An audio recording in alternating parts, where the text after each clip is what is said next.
माध्यमिक उच्च माध्यमिक विद्यालय निमगाव महांगी। बहुत जनांशी आधारो अखंड स्थितीचा निर्धारो श्रीमंत योगी अर्थात छत्रपती शिवराय देवधर्मान देशासाठी बलिदान देणारे शंभूराजे आणि त्यांना घडवणाऱ्या राजमाता राष्ट्रमाता जिजाऊमासाहेब यांच्या स्मृतींना विनम्र अभिवादन करून आपल्या विद्यालयाचे सर्व गुरुजन आणि तुम्ही विद्यार्थी बालमित्रांना ज्ञानेश्वर मेटगुलेचा मनापासून मनपूर्वक नमस्कार। मुलांनो, जीवनामध्ये यशस्वी होण्यासाठी माणसाजवळ आत्मविश्वास हवा आणि तो आत्मविश्वास मिळवण्यासाठी थोडा तरी संतांचा आणि शिवरायांचा इतिहास ज्ञात हवा। जगावं कसं आम्हाला छत्रपती शिवरायांनी शिकवलं, मरावं कसं हे शंभूराजांनी शिकवलं आणि वागावं कसं हे थोर साधू संतांनी शिकवलं। आता तुम्हाला कुठं शंभूराजासारखं बलिदान द्यायचं आहे का मरायचं आहे? तुम्हाला फक्त छत्रपतींच्या न्यायनीती धर्माप्रमाणे आणि साधू संतांच्या विचाराप्रमाणे समाजामध्ये चांगल्या प्रकारे वागायचं आहे। खरं तर सर, आमच्या 68-70पेक्षा तुमची 40-50ची पिढी हुशार आहे आणि त्याच्यापेक्षाही ही 12-17ची पिढी हुशार आहे। पण भानगड झाली काय, ही जरा जास्तच हुशार आहे। जे चांगलं ते एकतर यांच्यापर्यंत पोहोचत नाही, पोहोचलं तरी डोक्यामध्ये घेत नाही। मित्रांनो, 350 वर्षापासून 700 वर्षापासून आपल्या देशामध्ये, आपल्या गावामध्ये, प्रत्येक गावामध्ये भजन कीर्तन हरिपाठ काकडामध्ये संतांचे अभंग गायले जातात आणि ते ताजेतवाने वाटतात। रूप पाहत आलोचनी देवाची अद्वारी सुंदर ते ध्यान अवघाची संसार इवलेसे रोप जे का रंजले गांजले। 700 वर्षानंतरही हे अभंग ताजेतवाने वाटतात। पण हे तुमच्या डोक्यामध्ये बसत नाही। तुमच्या डोक्यामध्ये काय बसतं? 7-8 वर्षापूर्वी एक गाणं आलं होतं आणि ते गाणं एका बाईच्या नावावर होतं। ते नाव काय होतं? जनाबाई होतं, मीराबाई होतं, मुक्ताबाई होतं, बहिणाबाई होतं। काय नाव होतं? त्या बाईच्या घरापुढं टुकार पोरं अशी जाऊन नाचली, ती बाई पुढलं दिसलीच नाही आणि ते गाणंही पुढल्या वर्षी दिसलं नाही। डीजेचं ऑर्केस्ट्राचं सिनेमाचं गाणं एकच वर्ष टिकतं, दुसऱ्या वर्षी गायब होतं, ते तुम्ही डोक्यामध्ये घेता। पण संतांचे अभंग 700 वर्षानंतरही ताजेतवाने वाटतात, ते तुमच्या डोक्यामध्ये बसत नाही। काय गाण्याचं नाव होतं? काय बाईचं नाव होतं? त्या काय होतं? शांताबाई। आता ही शांताबाई नाव तरी तुम्हाला जनाबाई, मीराबाई, मुक्ताबाई याच्यापेक्षा चांगलं वाटलं का? नंतर करून पास होण्यासाठी नसतात, त्याच्यातून तुम्ही काहीतरी घ्यायचं असतं, काहीतरी बोध घ्यायचा असतो। प्रत्येक धड्यामधून काहीतरी धडा घ्यायचा असतो। एक मीराबाईचं भजन होतं बघा, 2 ओळी मी तुम्हाला आत्मविश्वास सांगणार आहे, परंतु त्यापूर्वी थोडंसं संतांचं सांगतो। आत्मविश्वास देण्यासाठी जे लागतं, तुम्ही पाखरं पाहिली?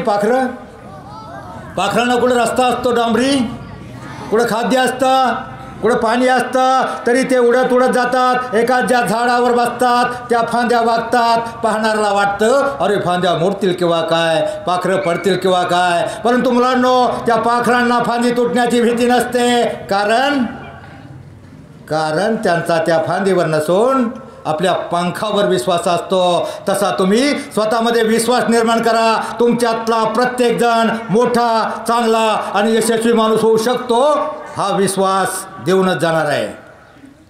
बऱ्याचदा तुम्हाला असं भीती असते, अरे आम्ही गरीबाचे, आम्ही मराठी शाळेमध्ये शिकतो, मी बुटका, मी लुकडा, मी काळा, मी मुंगळा, मी कसा मोठा होणार? तुमच्यातला प्रत्येक जण मोठा होणार, मुंगळाही मोठा होणार आणि काळाही मोठा होणार। तुम्हाला माहिती आहे भारताच्या राष्ट्रपती त्यांचं नाव काय? आपण कोणत्या जातीमध्ये जन्मलो, देवानं आपल्याला कोणता रंग दिला याच्यावर काही नसतं। देवानं आपल्याला कोणता रंग दिला याच्यावर काय नसतं। भारताच्या राष्ट्रपती त्यांची जात कोणती आहे माहीत आहे? आदिवासी, आणि त्यांचा कलर किती उजाळा आहे। आणि मग राष्ट्रपती बनल्यावर रंगावर काय नसतं, तुमच्या दिसण्यावर काय नसतं, तुमच्या असण्यावर सगळं असतं। तुम्हाला माहिती आहे PJ अब्दुल कलाम कोणत्या जातीमध्ये जन्मले आणि त्यांचा रंग फार गोरा नव्हता, मग तुमच्या दिसण्यावर काय नसतं. आणि APJ अब्दुल कलामची स्टोरी सांगतो. लहानपणी त्यांची एवढी गरिबी होती, पेपर टाकायचे आणि त्या पेपरमधल्या बातम्या वाचता वाचता त्यांनी असे काही लेख वाचले आणि ते लेख वाचून त्यांना प्रेरणा मिळाली आणि मग मिसाईल मॅन संशोधक म्हणून भारताच्या इतिहासामध्ये त्यांनी नाव कमवलं. कोणत्या जातीमध्ये जन्मला याच्यावर काय असतं. तुम्हाला तिसरं पात्र सांगतो. PT उषा.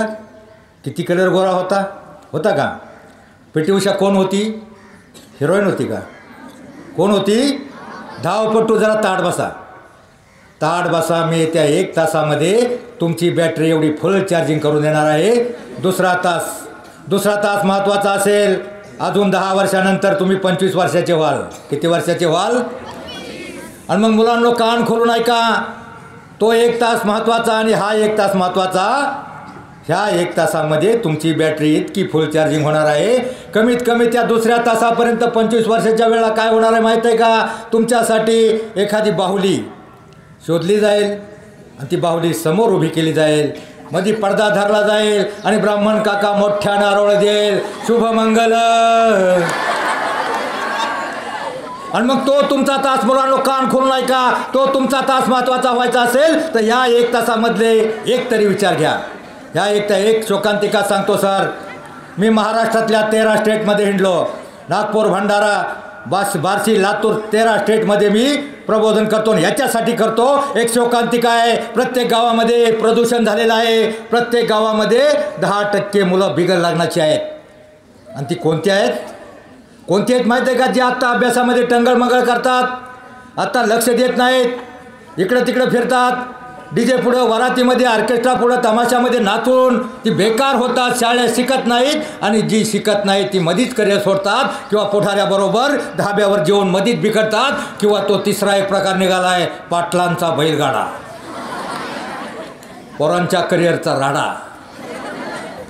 आणि मग अशा प्रकारे जी मुलं आपलं करिअर सोडून जी मुलं पहिली बेकार होतात अशा 10% मुलांची लग्न होत नाहीत. आणि मुलांना तुम्हाला लग्न करावी वाटतील त्यावेळेला त्यासाठी आत्ता करिअर पूर्ण करा. कुठंच पाहू नका. करिअर महत्त्वाचं आहे. मग मी तुम्हाला सांगत होतो PT उषा कोण होती.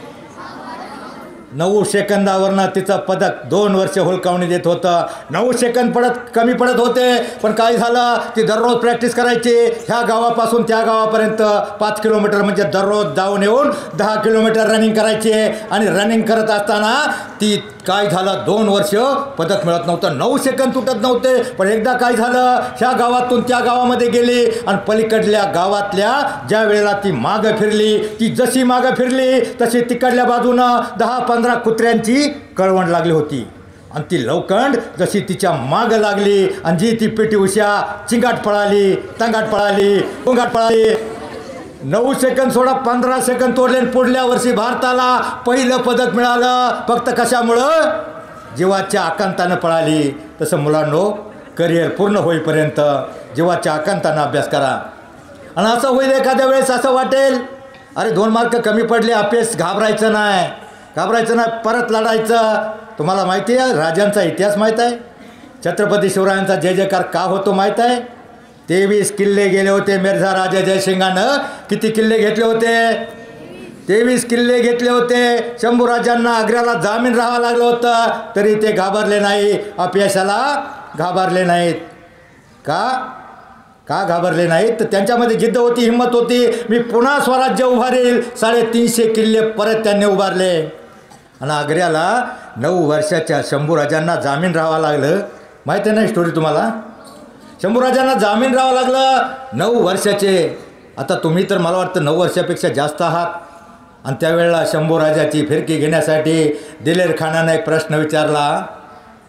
राजे शंभूराजे अब तो बहुत बहादुर है लेकिन मेरे के एक सवाल का जवाब दो. कारण शंभूराजांना तिथं गेल्यावर त्यांना एक हत्ती बक्षीस दिला होता. त्यांच्या एका बहादुरीवर, त्यांच्या पराक्रमावर खुश होऊन एक हत्ती बक्षीस दिला होता. खानानं हत्तीकडे पाहिलं आणि शंभूराजांना विचारलं, शंभूराजे हाथी तो आपको हमने दिया है लेकिन मुझे ये बताओ, मेरे सवाल का जवाब दो, ये हाथी आप हिंदुस्तान रायगढ़ पर कैसा लेके जाओगे. त्यावेळेला शंभूराजांनी 9 वर्षाच्या शंभूराजांनी उत्तर दिलं, हाथी तो हम लेके ही जाएंगे, उसको बैठ कर लेके जाएंगे. नहीं तो खींच कर लेके जाएंगे। लेकिन दिलेर खान साहब, मेरे एक सवाल का जवाब दो। आपने हमारे 23 किले लिए हैं, हमारे 23 किले आपने लिए हैं, मुझे ये बात का जवाब दो, ये 23 किले आप महाराष्ट्र से आग्रा और दिल्ली कैसे लेके आओगे? 23 किल्ले तुम्ही कसे घेऊन जाल? 9 वर्षाच्या शंभूराजांना तुम्हाला वाटत असेल अरे आमच्याच जीवनामध्ये दुःख आहे, आमचीच गरिबी आहे, आमच्यावरच संकट येतात. तुम्ही शंभूराजाचं चरित्र अभ्यासा. शंभूराजाच्या जन्मानंतर त्यांच्या आईचं बाळंत रोगानं दूध गेलं. दूध गेल्यावर धाराव नावाच्या शिरवळच्या महिलेला दुधाची आई, दूध आई म्हणून आणलं गेलं. दुसऱ्या आईचं दूध पेले. 9 वर्षीय आग्र्याला जामीन राहावं लागलं. 9 वर्षाला आग्र्याला जामीन राहावं लागलं. आणि त्यांच्या आयुष्यामध्ये एवढं दुःख 120 लढाया केल्या. त्यानंतर फक्त 9 वर्षामध्ये 120 लढाया केल्या, एकही लढाई हारले नाही. परंतु दगाबाजीनं आपल्याच मेवण्यानं त्यांना पकडून दिलं. 39 दिवस शंभूराजांचे हाल करून मारलं गेलं. 39 दिवस त्या औरंगजेबानं शंभूराजांचे हाल करून मारलं गेलं. परंतु मुलांनो, आजही त्या औरंगजेबाचं कुठं भारतामध्ये थडगं सुद्धा नाही. पण आमच्या राजाची प्रत्येक वर्षी जयंती पुण्यतिथी साजरी होते. मग सांगा, मरूनसुद्धा कोण जिंकलं? 350 साल बीत गए शंभू के बलिदान को, कौन जीता कौन हारा, पूछ लो संसार को. मग यांचा जय जयकार का होतो? मला सांगा. मी आता म्हणलं असं, तुमच्या आजीचा तुम्ही काहीच म्हणला नाही. पण जर मी असं म्हटलं, राजाधिराज क्षत्रिय कुलावतंस छत्रपती शिवाजी महाराज की, मग तुमच्या आज्याचा जय जयकार का नाही केला? मी अगदी तुमच्या आज्याचं नाव घेतलं होतं. छत्रपती शिवरायांचा जय जयकार का होतो? याची काय कारणं आहेत? का होतो? म्हणजे तुम्ही करता म्हणून मी करतो असं नाही. छत्रपती शिवरायांचे अनेक पराक्रमी शूरवीर राजे होऊन गेले. जरा ताट बसा आणि जरा लक्ष देऊन कान खोलून ऐका. कारण मी तुम्ही राष्ट्रपती नाही होणार मला माहिती आहे, पण कमीत कमी तुम्ही पती तरी व्हाल यासाठी माझा प्रयत्न आहे.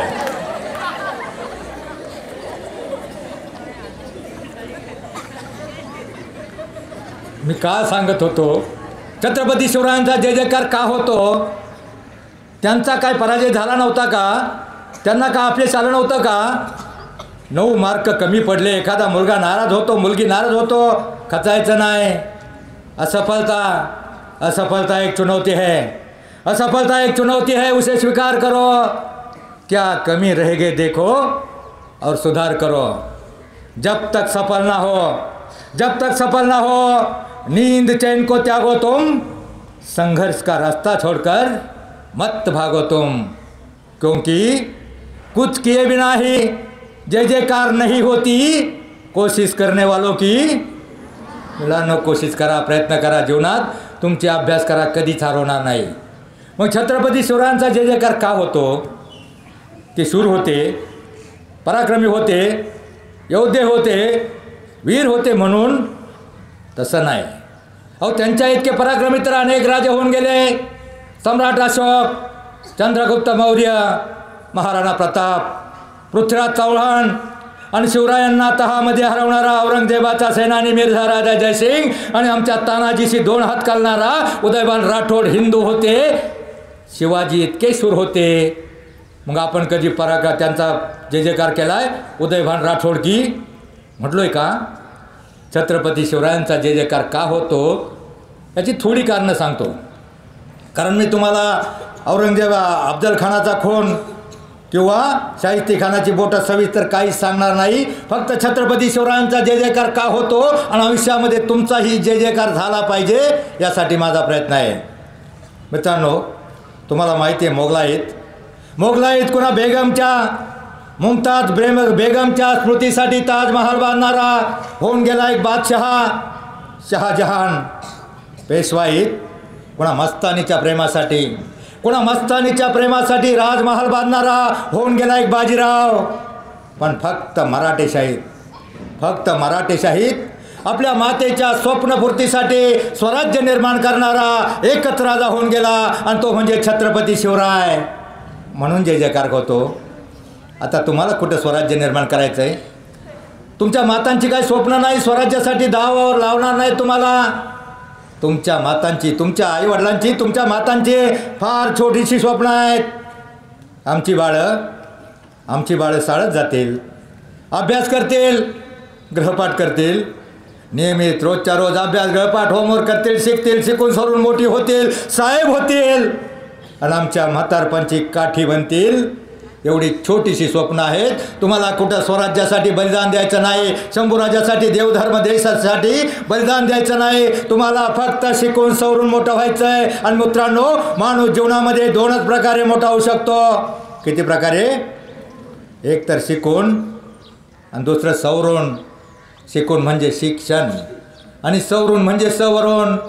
सकारात्मक अर्थाचे जेवढे शब्द, सत्य, सदाचार, संयम, सुविचार, संतांचे विचार, प्रत्येक सुविचारामध्ये माणसाचं जीवन बदलण्याचं सामर्थ्य असतं. सुविचार काही फक्त फळा भिंतीवर लिहिण्यासाठी नसतात, त्यातलं काहीतरी घ्यायचं असतं. तर मी तुम्हाला सांगत होतो, छत्रपतींचा जय जयकार का होतो? तर छत्रपतींच्या सैन्यामध्ये कोण कोण होतं माहिती आहे तुम्हाला? 18 पगड जातीचे 12 बोलतेदार होते आणि त्यांनी हेरलं. डोंगर दऱ्यामध्ये लोक गुन्हेगारी करायचे. बेरड, पालेवार, रामवसी, नाईक, कोळी, कोष्टी, न्हावी, अनेक 17 समाजाचे लोक होते आणि सगळीकडं अराजक माजलं होतं. शिवरायांना डोंगर दऱ्यामध्ये हिंडले.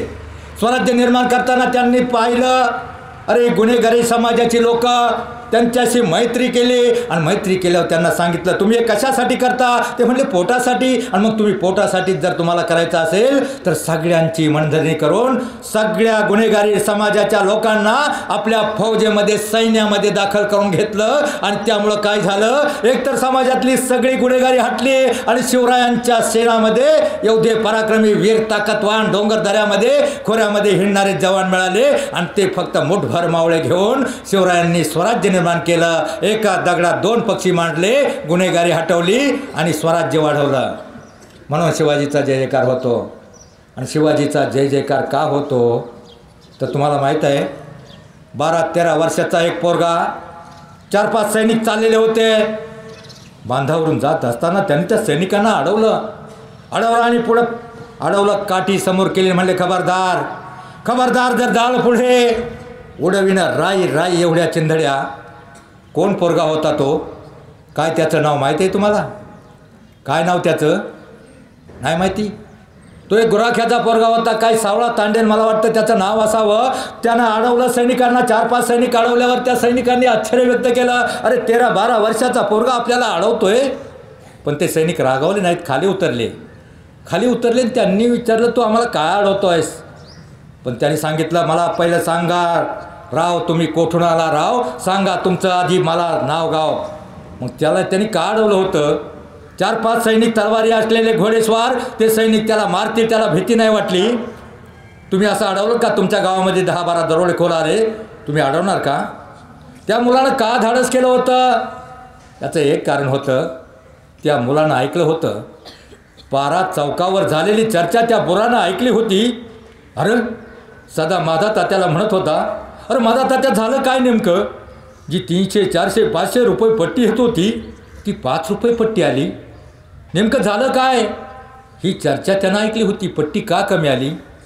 त्यानं हे ऐकलं होतं, अरे पहिले राजे राजवाड्याचं सैन्यासाठी जायचं आणि जाताना लोकांच्या मालातून जायचं, अख्खी नासाडी व्हायची, कोणी बोलायची सोय नव्हती. पण अलीकडं एक नवीन कोणता तरी राजा आलाय, आपला मराठ्यांचा राजा, एक पोरगोसा राजा आलाय आणि त्या राजानं फतवा काढलाय, शेतकऱ्याच्या भाजीच्या देठाला हात लावता कामा नये, कोणत्याही पिकाची नासाडी होता कामा नये, असा कोणता तरी मराठ्यांचा राजा आलाय. हे त्यानं ऐकलं होतं.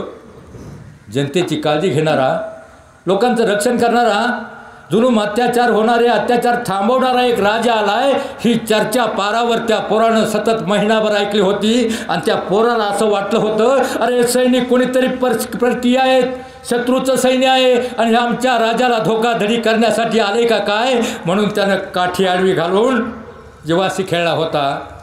का खेळला होता? तर त्याला वाटलं हे आले. मग त्याला शेवटी जेव्हा कळलं, जेव्हा त्या दाढीवाल्या सैनिकानं सांगितलं, अरे मीच तो शिवाजी. आणि म्हणल्यावर त्यानं त्याच्या पायावर लोटंग घेतलं, कारण त्याच्या राजाला त्यानं अडवलं होतं स्वतःच्या जीवाची पर्वा न करता. आणि म्हणून शिवाजीचा जय जयकार होतो. तुम्हाला माहीत आहे 1995-96ला भिवंडीमध्ये दंगल झाली होती. भिवंडीमध्ये दंगल झाली होती आणि दंगल झाल्याच्या नंतर सर तुम्हाला आठवत असेल त्यावेळेला दंगलीमध्ये दंगल कोण करतं माहीत आहे? ज्यांचा काही घेणं देणं नसतं.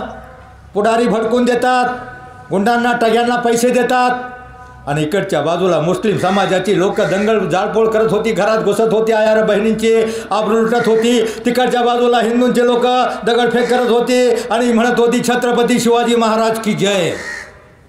इकडच्या बाजूला हिंदूची पोरं टुकार पोरं, तिकडच्या बाजूला मुसलमानाची टुकार पोरं.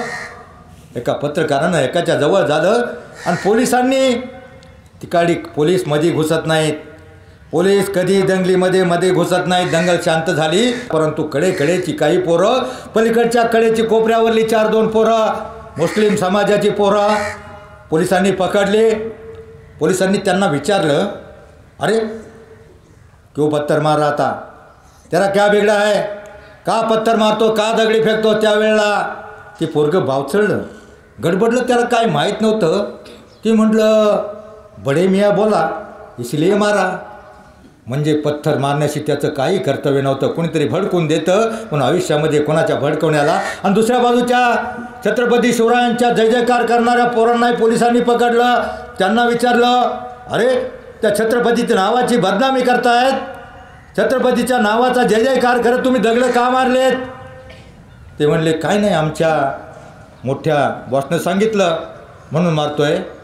म्हणजे मित्रांनो तुमच्या माहितीसाठी सांगतो, जे धर्मासाठी जातीसाठी राजकारण करतात, एकमेकाच्या धर्मासाठी जे लढतात, हिंदू मुस्लिम जे दंगल होते हे भडकवतात, इथं सामान्य माणसाचं काही देणं घेणं नसतं. गीता बायबल कुरान जो नहीं पढ़ते वो ही लढते है और जो लढते है वो कभी नहीं पढ़ते. मग हे धर्मासाठी जातीसाठी काही नसतं, कुणीतरी भडकवून देतात. मुलांना आयुष्यामध्ये कोणत्याही पुढाऱ्याच्या किंवा भडकावण्याच्या जागेवर लावू नका. आणि त्यावेळेला काय झालं, एक मुस्लिम समाजाची मुलगी, एक 18, 17, 20 वर्षाची एक मुलगी ग्रॅज्युएट झाली होते. जरा ताट बसा ताट, कारण जो लूज बसेल त्याची बॅटरी चार्जिंग होणार नाही, पहिलं सांगतो. परत लग्न नाही झालं तुम्हाला विचारू नका.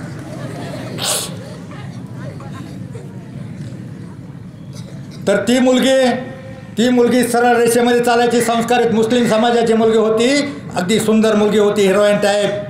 ती मुलगी सरळ चालायची. हिंदू मुस्लिम सगळ्या समाजाची पोरं तिच्यावर जळायची, तिचा पाठलाग करायचे. ती सरळ नाका पुढं पाहून चालायची, कुणाला भाव देत नव्हते. पण दंगलीमध्ये काय झालं, नेमकं त्या पोरांनी ठरवलं अरे ही आपल्याकडे बघतसुद्धा नाही ना, मग आता हात धुवून घ्या, आता लुटायला.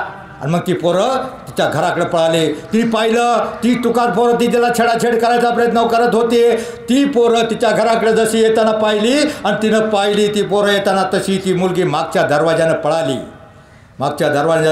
ती पोरं आतमध्ये घुसली, त्या दरवाजानं पळाली म्हणल्यावर तिने पाहिलं ही पोरगी पळते आणि ती पोरगी धावपट्टू होती, पी टी उषासारखी. इतकी पळाली, ती पोरांनी तिचा पाठलाग केला. 1 तास 1.5 तास ती पोरं पाठलाग करत होती. ह्या गल्लीतून त्या गल्लीत ती पोरगी घुसत होती. कोणत्या घरात घुसावा प्रश्न पडला होता, कोणत्या घरात घुसायचं बघत होती. तिला घरात घुसावंचं वाटलं नाही. 2 तास ती पोरगी पळत होती. एका बोळामध्ये घुसली, एका घरामध्ये डोकावलं, खिडकीतून डोकावलं, तिने दरवाजा वाजवला. एका 25 वर्षाच्या गबरू जवानानं दरवाजा उघडला. तशी ती पोरगी धडकन दरवाजाकडून आतमध्ये घुसली तशी कॉट खाली शिरली. आणि कॉट खाली शिरल्यावर त्याला फक्त हात जोडले, काय बोलले नाही. त्यानं ओळखलं, त्याने पाहिलं होतं बाहेरून कोणतरी पळत येतात. त्यानं दरवाजा लावून घेतला. ती पोरं पळत आली, खिडकीतून डोकावलं. त्याला विचारलं ए कोई लडकी इधर आई क्या. त्या जवानानं ताडलं काहीतरी, त्या जेव्हा दोघा पटका यायचा, इज्जत लुटी जाणार होती. तो म्हटला नाही आई म्हटल्यावर ते जवान पुढे गेले, पुढल्या गल्लीत गेले, परत आले. इकडं 2-4 वेळा ते जवान आले. त्याला विचारलं आणि काय झालं की पोरगी 2 तास पळून एवढी दमली होती तर ती 15-20 मिनिटामध्ये कॉट खाली झोपी गेली. आणि हा खिडकीमध्ये जागा राहिला पहारा देत. ते जवान यायचे आणि त्याला विचारायचे अरे लडकी इधरच आई थी किधर गई. तो म्हणला क्या मालूम.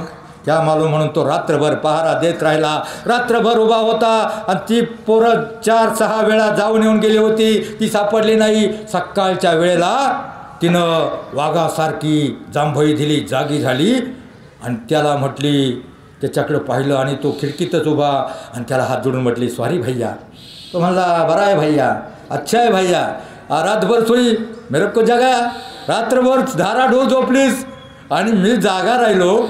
पण मला सांग, ती पोरं तुझ्या मागं लागली होती, मला माहिती आहे तुझी इज्जत लुटणार होती, पण तू माझ्या खोलीत घुसलीस आणि माझ्या खोलीत तर मी एकटाच होतो. तू तर कॉटखाली सापडली होती, मी तुझं काही करू शकत होतो. मला एका प्रश्नाचं उत्तर दे, तुला माझी भीती नाही वाटली? तू माझ्या खोलीत कशी काय घुसलीस? त्यावेळेला ती मुलगी म्हणाली, मी घुसले तुझ्या खोलीमध्ये, मी सगळीकडे फिरत होते, प्रत्येक घरामध्ये डोकत होते, कोणत्या घरात घुसावं तर मला वाटलं नाही. पण ज्यावेळी मी तुझ्या खोलीच्या खिडकीतून डोकावलं तर तुझ्या खोलीच्या भिंतीवर एका राजाचा फोटो होता. कोणत्या राजाचा फोटो असेल? कोणत्या राजाचा? छत्रपती शिवाजी महाराज की. म्हणून जय जयकार होतो. ती म्हटली, या माणसाच्या खोलीमध्ये छत्रपती शिवरायांचा फोटो आहे, तो आयुष्यामध्ये कोणत्याही लेकी बाळीला, कोणत्याही मुलीला छेडणार नाही, हा विश्वास. मी छत्रपती शिवरायांचा अभ्यास लहानपणापासून, मी ग्रॅज्युएट आहे, लहानपणापासून वाचला आहे. मुस्लिम समाजाच्या मुलीला छत्रपती शिवरायांचा एवढा इतिहास, तिनं काय काय वाचलं असावं? काय काय वाचलं होतं तिने? रांजाच्या पाटलाच्या एका शेतकऱ्याच्या मुलीला पळवून त्या पाटलाचे काय केले होते? हातपाय कलम केले होते, चौरंग केलेला होता. तो तर वाचलाच होता, पण तिने हा इतिहास वाचला होता. ज्यावेळेस शाहिस्तेखानाची बोटं तोडली, रक्ताळलेल्या हातानं शाहिस्तेखान उभा असताना त्याची बहीण आली, धावत आली, म्हणली, भाईजान मेरी बेटी लापता है, उसे बचाव. त्यावेळेला आपल्या रक्ताळलेल्या हाताचं दुःख विसरून शाहिस्तेखान तिच्याकडे पाहू लागला आणि दुःख विसरला, हाताचं बोटं तुटलेलं रक्त वेदना विसरला आणि तो आपल्या बहिणीला खात्रीपूर्वक म्हणाला, नहीं बहन, ऐसा हो ही नहीं सकता.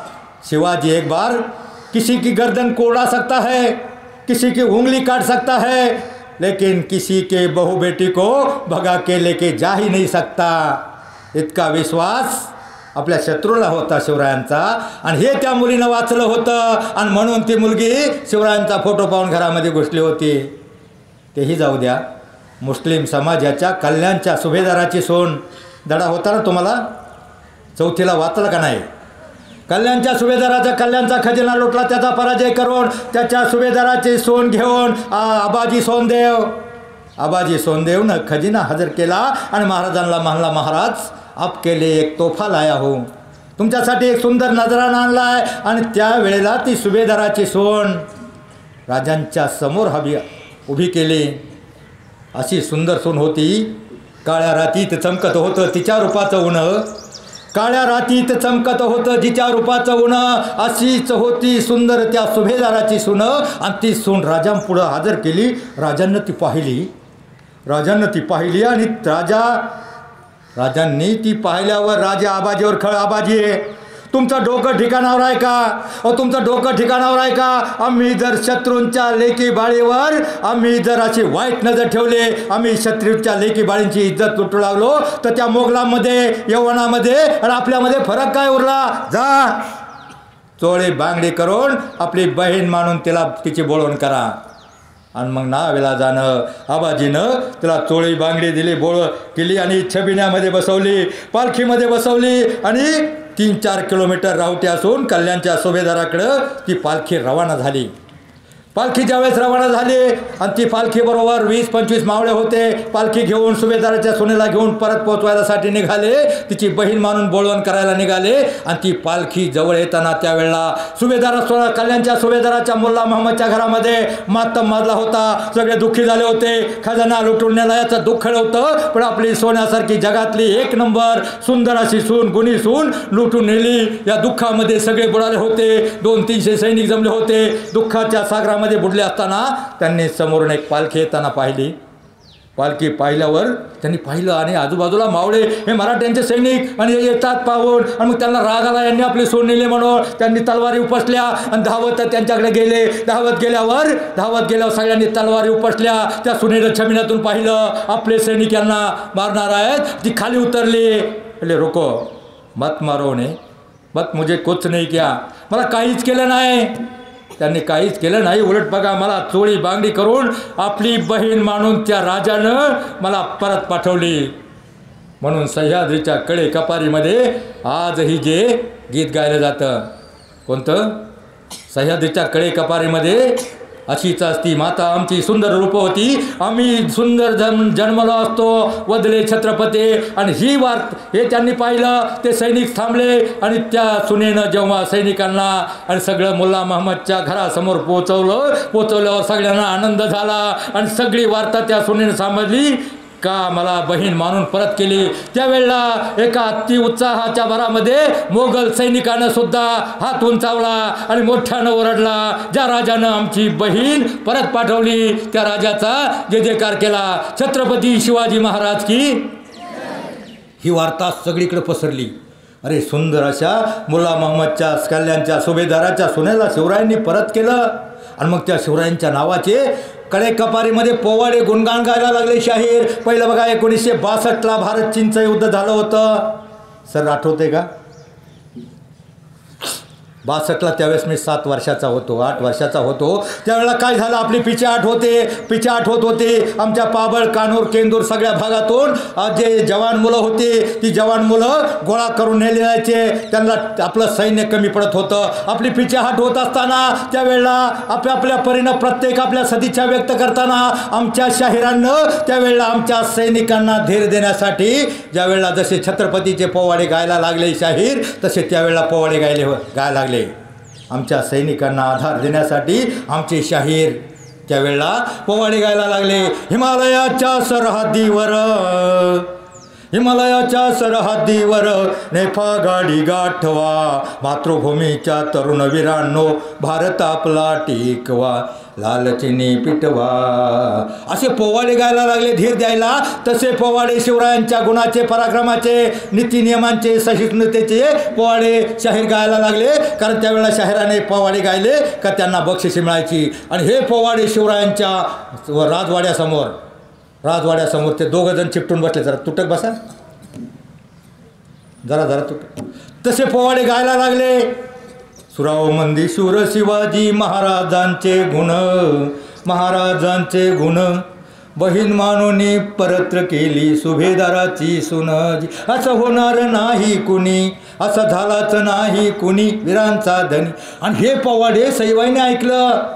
सईबाईंनी शिवरायांच्या रायाचे गुणगान ऐकले आणि सईबाईंना सगळी वार्ता कळली होती. सुभेदाराच्या सुंदर सुनेला राजांना परत केलं. आणि ज्या वेळेला शिवराय आतमध्ये आले आणि एकांतामध्ये सईबाईंनी राजांना विचारलं, राज सुभेदाराची एवढी सुंदर सून तुम्ही परत केली, तुमच्या मनामध्ये तिच्याविषयी काहीच वाटलं नाही? तुम्हाला तिच्याविषयी काहीच प्रेम वाटलं नाही? तिच्याविषयी काहीच ओढ वाटली नाही? त्यावेळेला शिवाजीराजे म्हणाले, सई प्रेम म्हणजे काय असतं? प्रेम म्हणजे शरीरावर नसतं. प्रेम म्हणजे मनावर असतं. प्रेम म्हणजे भावनेवर नसतं. प्रेम म्हणजे जिव्हाळ्यावर असतं. प्रेम म्हणजे वासनांद नसतं. प्रेम म्हणजे सात्विक असतं, पवित्र असतं, निष्पाप असतं. प्रेम असं नसतं. प्रेमाची व्याख्या, खरं प्रेम कुणाचं असतं माहीत आहे? खरं प्रेम असतं आईचं लेकरावर, शेळी मेंढीचं आपल्या कोकरावर, बकरावर, सैनिकाचं देशावर, शेतकऱ्याचं आपल्या काळ्या आईवर आणि भावाचं बहिणीवर असतं ते खरं प्रेम. बाकी ते प्रेम काही नसतं, ती फक्त वासना असते. आणि सईबाईनं हे उत्तर ऐकलं. आणि शिवरायांच्या पराक्रमाचं का होतो, शिवरायांचा जय जयकार का होतो याच्याविषयी मी तुम्हाला अजून थोडंसं सांगत असताना, तुम्हाला अफजल खानाचा वध माहीत आहे? पाहिला ना तुम्ही? अफजल खानाचा वध करायला किती मिनटं लागली?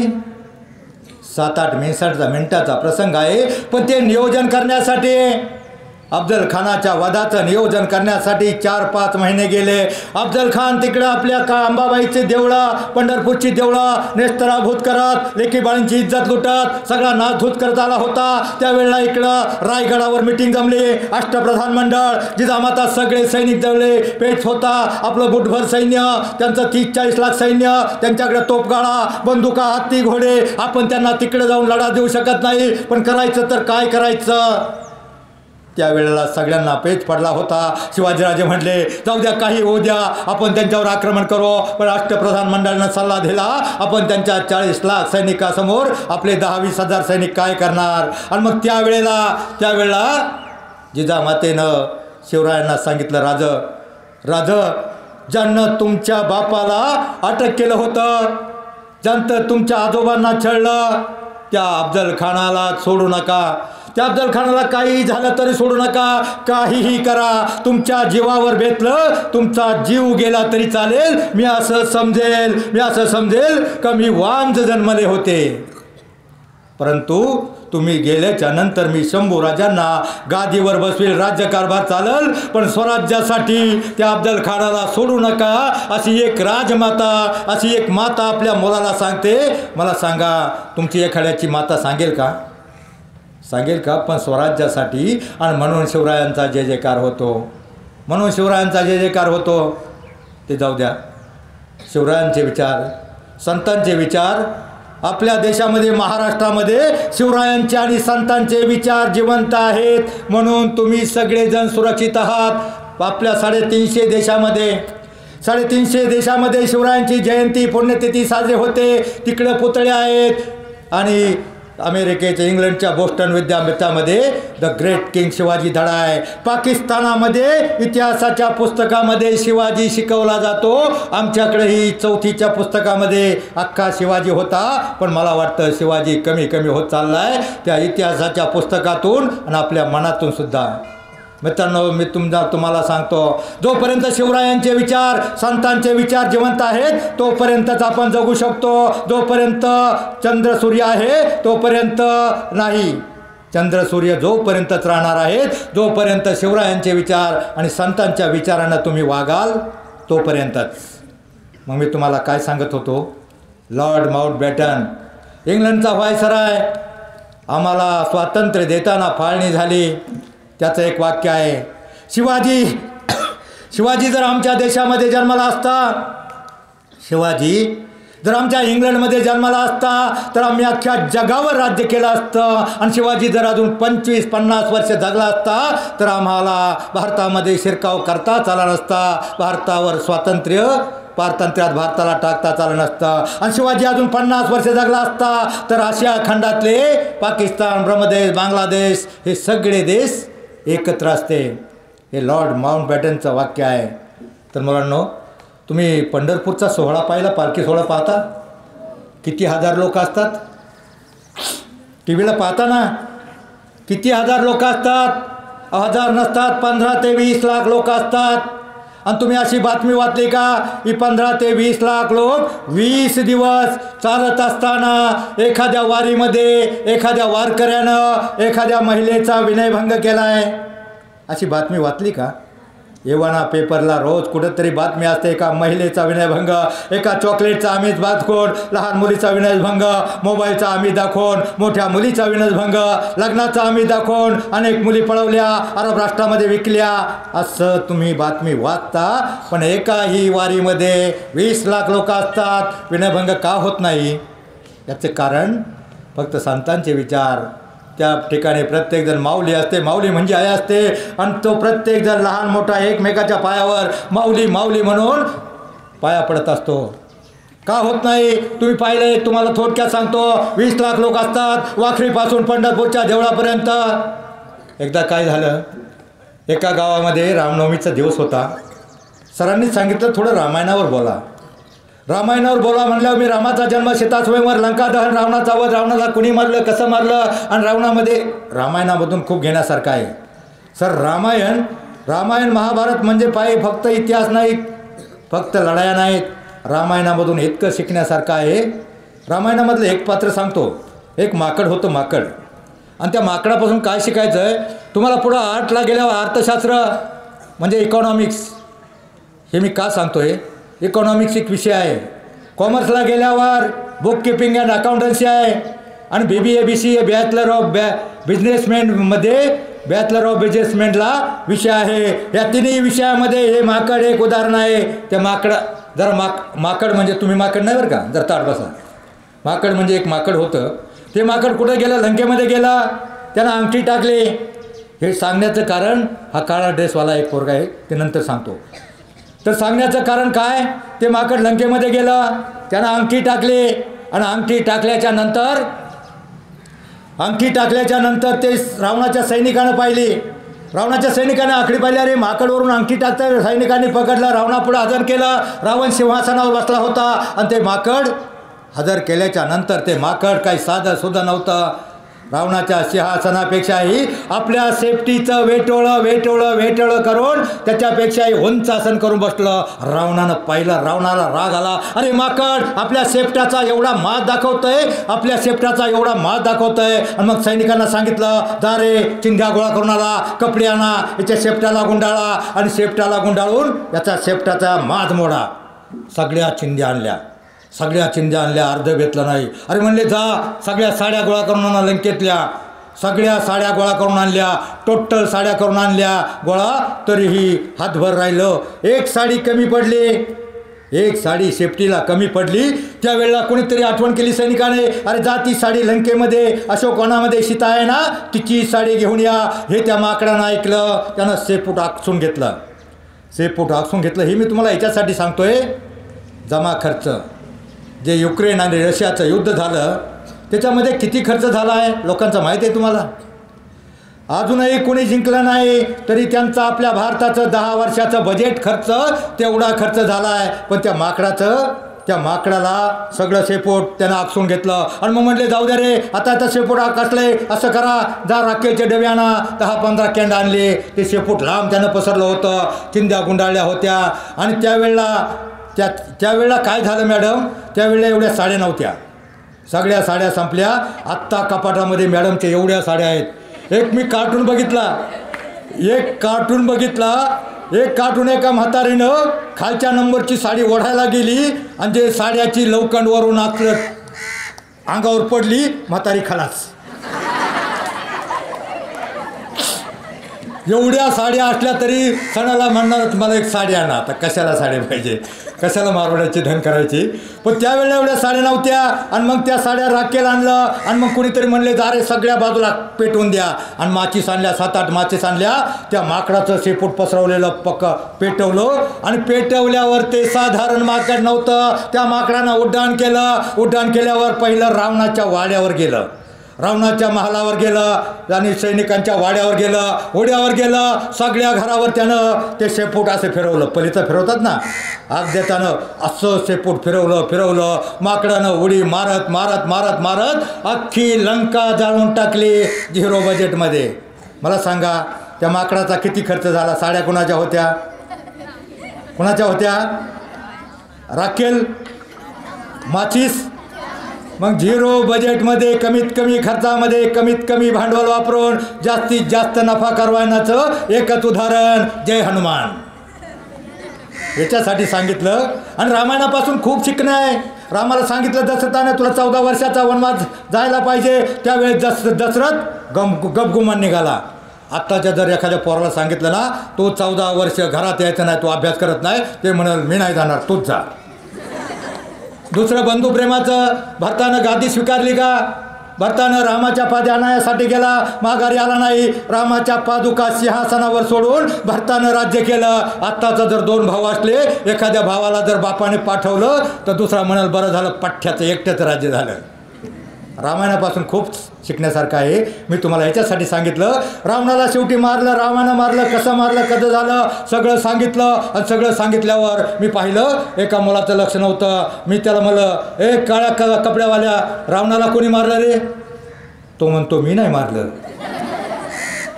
आता तू काय मारणार तुझं शाळेत लक्ष नसतं तू शाळेत त्याला मारत असतो पुढं त्यासाठी तुमचं लक्ष तुम्हाला मोठं व्हायचं असेल तर तुमचं लक्ष काय आहे सध्या काय लक्ष आहे DJ, पाटलांचा बैलगाडा, TV, मोबाईल, TV, DJ, बैलगाडा हे तुमचे जानी दुश्मन आहेत. आयुष्यामध्ये तुम्हाला मोठं होऊन देणार नाहीत.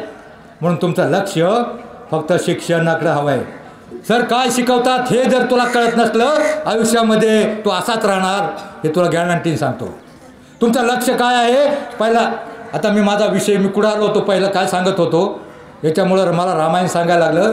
तिकडे 15 ते 20 लाख लोक दिंडीमध्ये असतात. वाखरीपासून पंढरपूरपर्यंत डिवायडरच्या दोन्ही बाजूला पब्लिक फुल असतं. एका बाजूला एखादा अभंग म्हणत असतो, एखादी गवळण म्हणत असतो, भारुड असतो, कोणी फुगड्या गातं, विठ्ठल रखमाई जय जय ठोबा रखमाईचा गजर होत असतो.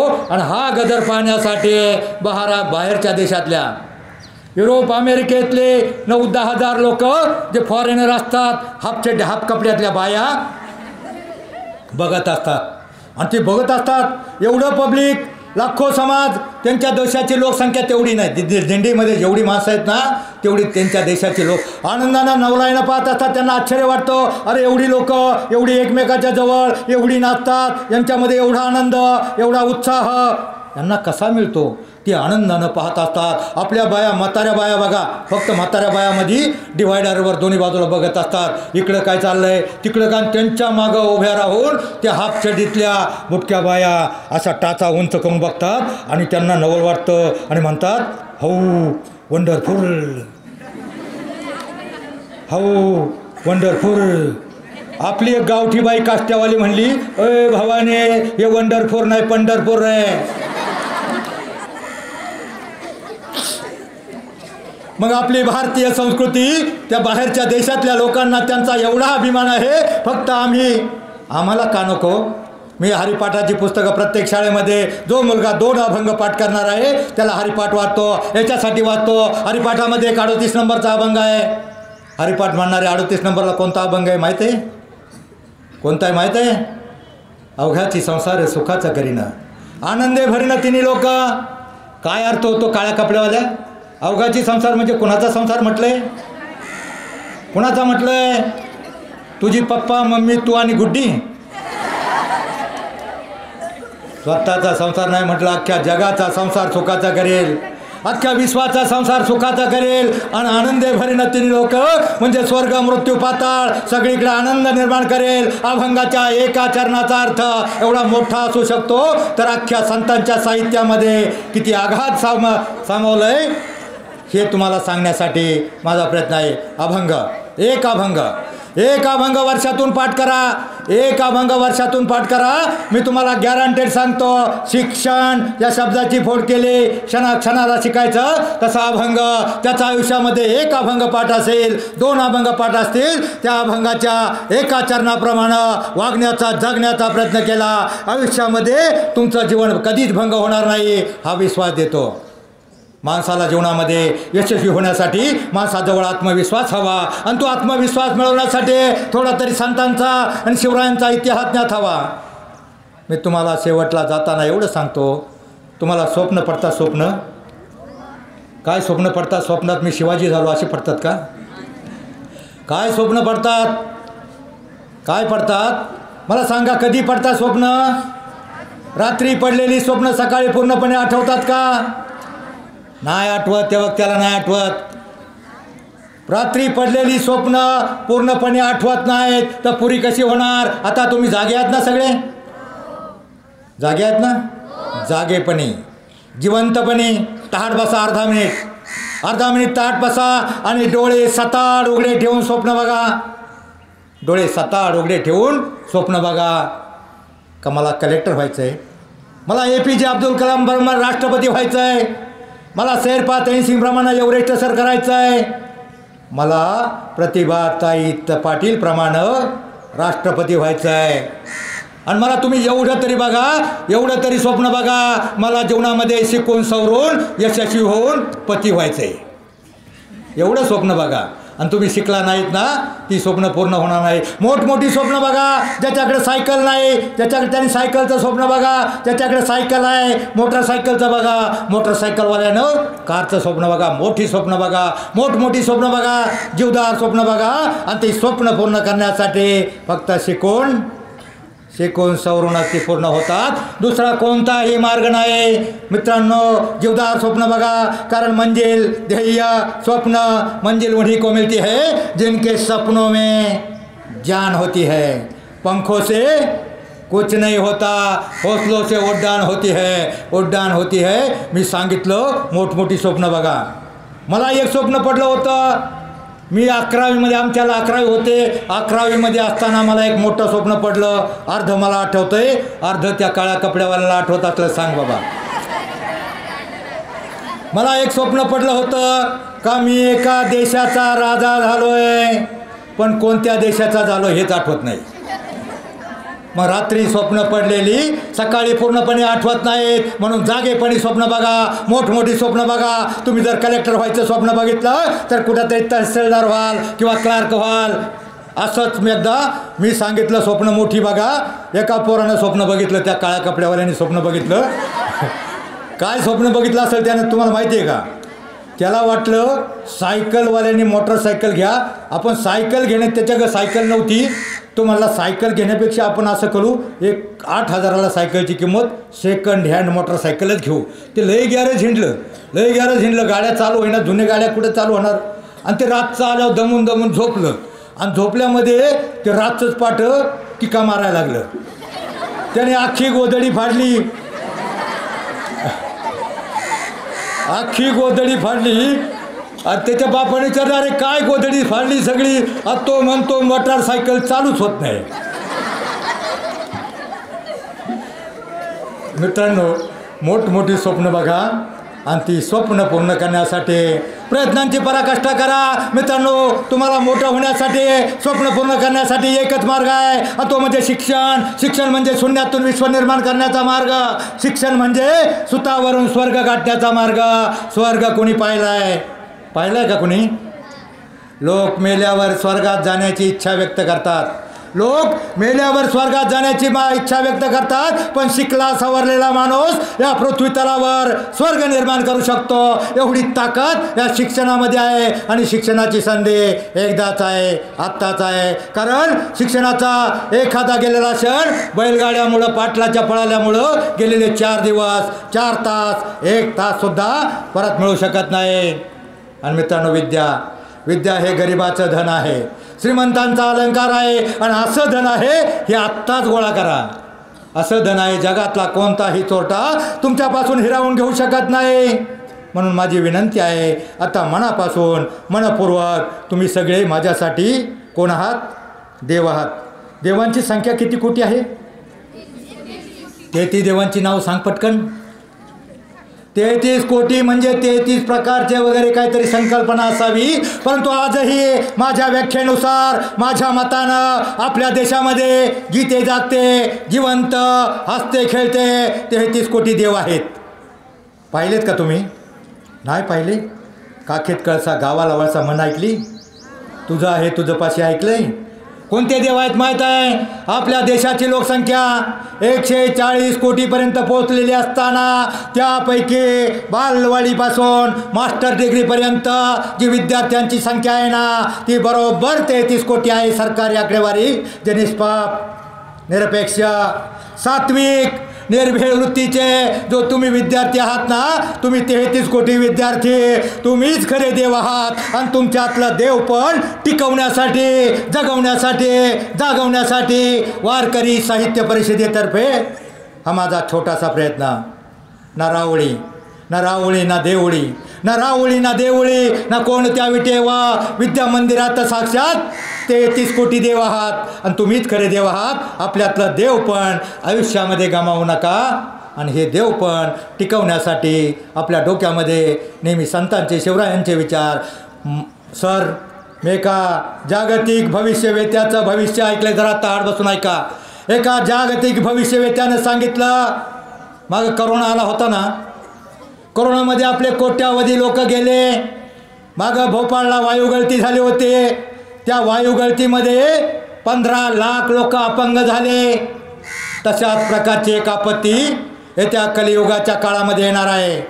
आणि कलियुगाच्या काळामध्ये काय येणार आहे तर आपल्याकडं भ्रष्टाचार, दुराचार, अनाचार, वाईट विचार, वाईट वागणं, दुष्टांचं ज्या वेळेला प्राबल्य वाढल त्यावेळेला अशी एक वायुगळती किंवा काहीतरी होणार आहे. त्यावेळेला जो कोणी चांगला वागणार नाही, ज्याचे 1-2 अभंग पाठ नाही, जो नीतीनं वागणार नाही, जो भ्रष्ट मार्गाने वागल, अशी 50% भारतातली लोक अपंग होणार आहेत, जाग्यावर पडणार आहेत.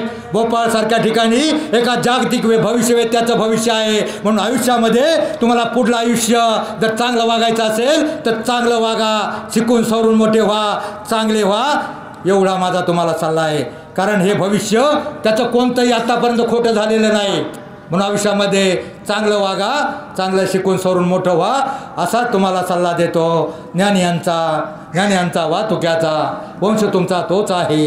ज्ञानियांचा वाहतुक्याचा वंश तुमचा तोच आहे. आपल्या हे रक्तात थोडा ईश्वरांचा अंश आहे. तुम्ही खरे देव आहात आणि तुमच्यातलं देव पण आयुष्यामध्ये कधीही गमावू नका. सर, शिक्षण कोरोनाच्या काळामध्ये काय झालं, आता मी mobile, T V, DJ, headphone याच्यावर 1-1.5 तास बोलत असतो, पण हे तुमचे जानी दुश्मन आहेत. यांच्यापासून जे चांगलं आहे ना, 50% चांगलं तेवढंच घ्या, त्याच्यातलं वाईट त्या आयुष्यामध्ये बघू नका. माझी जाताना सगळ्यांना एकच विनंती आहे, तुम्हाला एखादं भजन, मेराबाईचं भजन 2 मिनटं मागं म्हणाल, त्याच्यातून तुम्ही काय घ्यायचं हे सांगण्यासाठी मी म्हणणार आहे. जैसी लागी लगन मेरा हो गए मगन, वो तो हरी हरी हरी हरी हरी गाने लगी. काय अर्थ होतो या भजनाचा? काय अर्थ होतो? जैसी लागी लगन म्हणजे मीराबाईला श्रीकृष्णाच्या भक्तीची एवढी गोडी, एवढी आवड निर्माण झाली होती. त्याप्रमाणे तुम्हाला अभ्यासाची आवड निर्माण झाली आणि मीरा हो गई मगन म्हणजे मीराबाई श्रीकृष्णाच्या भक्तीमध्ये एवढी तल्लीन मग्न झाली होती. तसं जर तुम्ही अभ्यासामध्ये मग्न झाला तर जगातली कोणतीही शक्ती तुम्हाला मोठं होण्यापासून रोखू शकणार नाही. असं होणार आहे का? एखादा पाकिस्तानचा आतंकवादी येईल आणि चीनचा सैनिक येईल आणि म्हणाल, अय बाळ्या नाळ्या, अभ्यास करू नको नाही तर घालील गोळ्या, अभ्यास करून कलेक्टर होऊ नको, लेफ्टनंट होऊ नको, कर्नल होऊ नको, असं म्हणणार आहे का कोणी? जगातली कोणतीही शक्ती तुम्हाला मोठं होण्यापासून रोखू शकत नाही. म्हणून तुमच्यातला प्रत्येकजण शिकून सवरूनच मोठा होऊ शकतो. तिसरा कोणताही मार्ग नाही. शिकून म्हणजे शिक्षण आणि सवरून म्हणजे सावरून. संतांच्या विचारानं तुम्ही जगण्याचा, वागण्याचा प्रयत्न केला, तुमच्यातला प्रत्येकजण मोठा होऊ शकतो. मला सांगा, कंटाळा आलाय का? नाही? बरं, शेवटचं एक सांगतो. तुम्हाला विश्वास आला का हम होंगे कामयाब? तुम्ही देव मानता, तुम्ही देवाला मानता? तुमचा देवावर विश्वास आहे? तुमचा जर देवावर विश्वास असेल तर देव देईल, त्याच्यामध्ये तुम्ही संतुष्ट व्हाल. पण तुमचा जर स्वतःवर विश्वास असेल तर तुम्हाला हवं ते त्या देवाला द्यावंच लागेल. म्हणून स्वतःमध्ये विश्वास निर्माण करा. मी कलेक्टर होणार, मी मोठा माणूस होणार, मी चांगला माणूस होणार. मित्रांनो, देवाकडे जर तुम्हाला मागायचं असेल तर आयुष्यामध्ये एकच मागा. काय मागा? इतनी शक्ती हमें देना माता का दाता? म्हणा ना मग, इतनी शक्ती हमें देना दाता, मन का विश्वास कमजोर होना, हम चले नेक रस्ते से हमसे भूल कर भी कोई भूल. काय अर्थ होतो याचा? आम्ही सरळ मार्गाने जात असतो ना, आम्ही सरळ मार्गाने जाऊ. आयुष्यामध्ये आमच्याकडून कोणतीही चूक होऊ देऊ नको. मित्रांनो, मी तुम्हाला भजन, अभंग सेपरेट एक दिवस येईल. नुसते अभंग, भारुड, गवळण, पदे, दोहे, श्लोक किंवा ओव्या याच्या चाली, अभंगाच्या चाली, अभंगाचा अर्थ एवढा चांगला असतो तो तुम्ही डोक्यामध्ये घेत नाही. पण तुमच्या डोक्यामध्ये काय बसतं? जे डीजेचं गाणं, त्याला काय अर्थ नसतो, त्या गाण्याला काय अर्थ नसतो. त्या डीजेमधलं नुसता मुंगळा म्हणला का तुम्ही लुंगी डान्स करता. जे चांगलं तेच घ्या. तर मी तुम्हाला आता काय सांगत होतो, तुमच्यामधले वाईट विचार शिरून देऊ नका. काय सांगत होतो मी? भजनातला कार्यकर्ता. आता मी तुमची शेवटला 5 मिनटं घेतो. मी तुम्हाला एक गोष्ट सांगतो. मी भजनातला कार्यकर्ता. शिक्रापूरला एक स्पर्धा होती 2000 साली, आणि त्यावेळेला बरंच बक्षीस होतं. आणि मी भजनातला म्हणजे मला 100% भजन येतं, 50% येत नाही. आमचे 12 जणांचा संघ होता. एक कमांडर मागून येत होती आणि मी एका झाडाखाली उभा होतो आणि त्या झाडाच्या मागं एका कोणाचं तरी घर होतं, झाडाच्या शेजारी एक घर होतं. मी म्हटलं भजन स्पर्धेमध्ये असं आहे, अभंगाची निवड, त्याची चाल, संगीत, कोरस, आलाप असे मार्क 20-20 मार्क असतात आणि मी त्याच्यातला 12वा राखीव खेळाडू होतो. मी म्हटलं अरे आपण किती दिवस हमाली करायची, आपणही प्रयत्न करायचा म्हणलं, अभंग म्हणायचा, आलाप वगैरे आपल्याला यायला पाहिजे. मी एका झाडाखाली उभा होतो आणि त्या अभंगामध्ये असं साधं म्हणून चालत नाही बरं का. साधं म्हणजे कोणतं, कानडा राजा पंढरीचा म्हणा, वेद नाही नाही कळला, काय 1-2 पोरी तर नुसत्या गालात असल्या. आता मी कुठं तुम्हाला मुन्नीमधला मोही म्हणायला सांगितलंय, आता तुम्हाला धावत्या चालू डिगीचं चालू पाहिजे ना. बरं ठीक आहे. छुन्नुक छुन्नुक टाळ वाजवी, पाटामधलं पाणी, रानपाखरा संग गातो, तुझी विठ्ठला गाणी, विठ्ठल विठ्ठल जय हरी, टाळ वाजव, विठ्ठल विठ्ठल जय हरी विठ्ठल, विठ्ठल विठ्ठल जय हरी विठ्ठल, मोठ्याने तिकडे आवाज गेला पाहिजे, विठ्ठल विठ्ठल विठ्ठल विठ्ठल, विठ्ठल विठ्ठल विठ्ठल विठ्ठल, विठ्ठल विठ्ठल विठ्ठल विठ्ठल, विठ्ठल विठ्ठल विठ्ठल विठ्ठल, विठ्ठल विठ्ठल विठ्ठल विठ्ठल. आता ज्याने जोराने टाळ्या वाजवल्यात त्यांनी खरं सांगा, हाताला झिंझिण्या झाल्या ना. हाताला झिंझिण्या झाल्यावर काय होतं माहिती आहे, एक शास्त्रीय कारण सांगितलं जात आहे.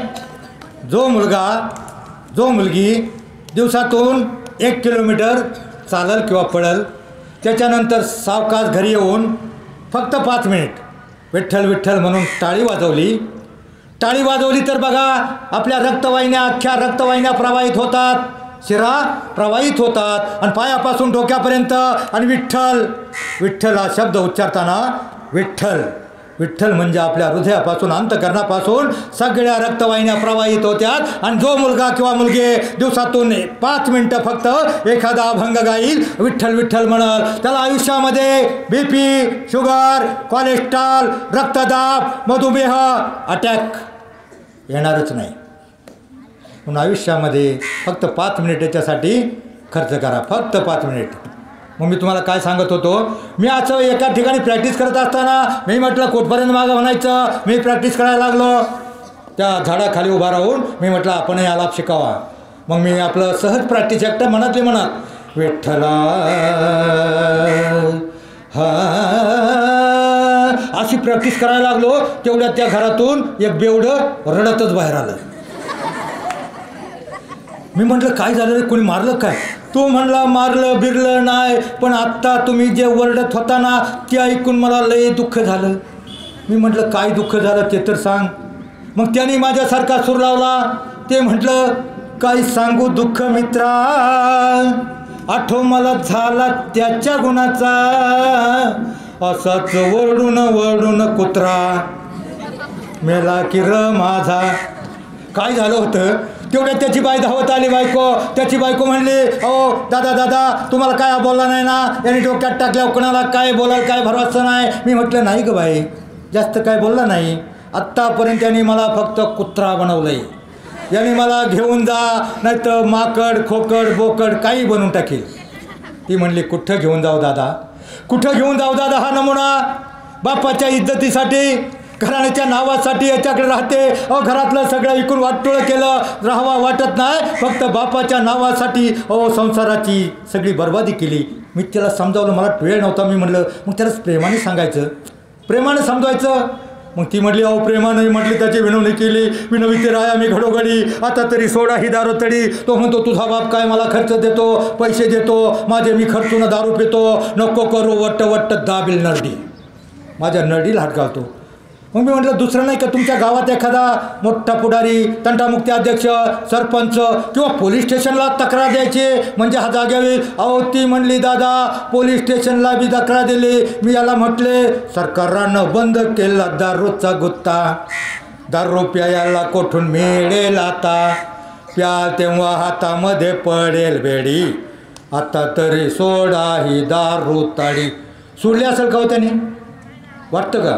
अहो मग तर त्याने पुढं छती केली आणि ते म्हणतंय त्या सरकाराच्या बापाला कोण ग भेटतो, तो हवालदार बेवडा माझ्यासोबत पेतो, आम्हा दोघांची सोबत तंगाट जोडी. मित्रांनो, हसण्यासाठी नाही सांगितलं मी तुम्हाला, हसण्यासाठी नाही सांगितलं, याच्यासाठी सांगितलं का माणसाला तुम्हाला घडवण्यासाठी तुमच्या आईवडिलांना लहानपणी उष्टी खरकाटी काढावी लागतात, मग तुमची बालवाडी, अंगणवाडी, प्राथमिक शिक्षण, हायस्कूल, कॉलेजपर्यंत तुम्हाला घडवण्यासाठी तुमच्या आईवडिलांना 20 वर्ष लागतात. पण ते 20 वर्षात घडलेले तुम्ही एका वराती पुढे नाचून, एका डीजे पुढे नाचून, एका पुढाऱ्याबरोबर, नादान पुढाऱ्याबरोबर 10 हब्यावर जाऊन किंवा ऑर्केस्ट्रा पुढं किंवा वरातीमध्ये नाचून कुणाच्या तरी नादानं तुम्ही बिघडू शकता. म्हणून आयुष्यामध्ये कोणत्याही गोष्टीला बळी पडू नका, आयुष्यामध्ये चांगल्या प्रकारे वागा आणि शिकून सवरून मोठे व्हा, हीच तुम्हाला विनंती करतो. कारण तुम्हाला घडवण्यासाठी तुमच्या आईवडिलांना 20 वर्ष लागतात, तुम्हाला 20 वर्ष लागतात, पण तुम्ही एका दिवसामध्ये तुम्ही बर्बाद होऊ शकता आणि 1 वर्षामध्ये मुली मोठ्याला व्हाल, तुम्ही मोठ्याला व्हाल.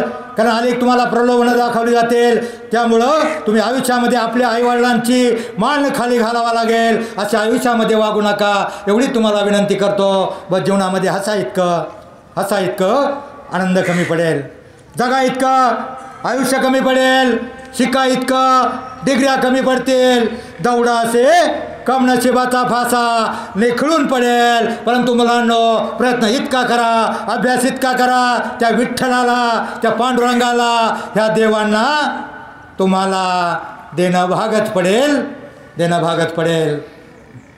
जाता जाता सूर्यानं प्रतिप्रश्न केला, माझ्यानंतर या जगाला कोण प्रकाश देईल. त्यावेळी चंद्र शरमला, मोठमोठे तारे नरमले, एक पंथी समोर येऊन म्हणाली, प्रभो माझ्या परीनं मी नक्की प्रयत्न करेल. त्याच वेळेला माझ्यासारख्या एका ध्येयवादी पत्रकारानं ठरवलं, त्याच वेळेला माझ्यासारख्या एका काजव्यानं ठरवलं, कुठंतरी कानाकोपऱ्यात जाऊन लुकलुकेल, अज्ञानाच्या अंधाराला प्रकाशाचं अस्तित्व दाखवून थांबेन, दाखवून सरेन. जय हिंद, जय महाराष्ट्र.